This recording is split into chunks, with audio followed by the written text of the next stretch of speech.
Serikali ya Jamhuri ya Muungano wa Tanzania inatarajia kufanya uzinduzi rasmi wa kituo cha kuzalisha umeme cha Julius Nyerere chenye uwezo wa kuzalisha megawati 2115 tarehe 22 Agosti mwaka huu 2026 katika eneo la mradi lililopo Rufiji, mkoa wa Pwani.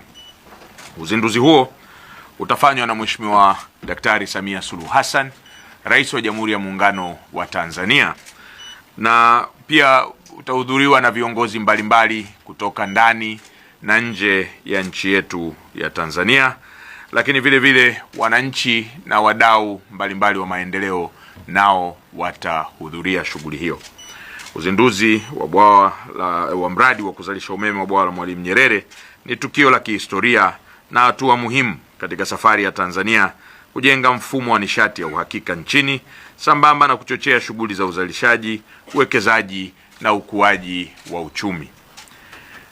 Mradi wa kuzalisha umeme wa Julius Nyerere ni mradi mkubwa zaidi wa kuzalisha umeme kuwahi kutokea katika nchi yetu ya Tanzania, lakini vile vile ndio mradi mkubwa ambao umejengwa kwa fedha za serikali ya Jamhuri ya Muungano wa Tanzania, ukiwa na uwekezaji wa takriban shilingi trilioni 7.452.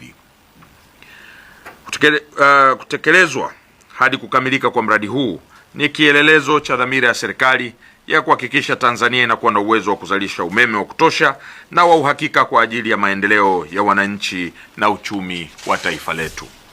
Kwa sasa uwezo wa mitambo yote ya kuzalisha umeme nchini umefikia takriban megawati 4646, ambapo mradi wa kuzalisha umeme wa Julius Nyerere tunaoenda kuuzindua pekee unachangia megawati 2115.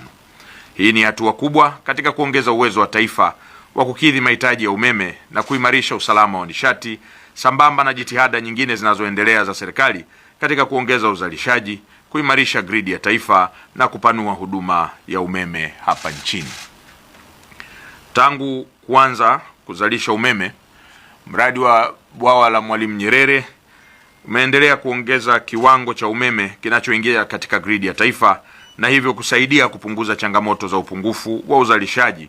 zilizokuwa zinachangia mgao wa umeme hapa nchini. Hadi tarehe 31 Mei mwaka huu 2026,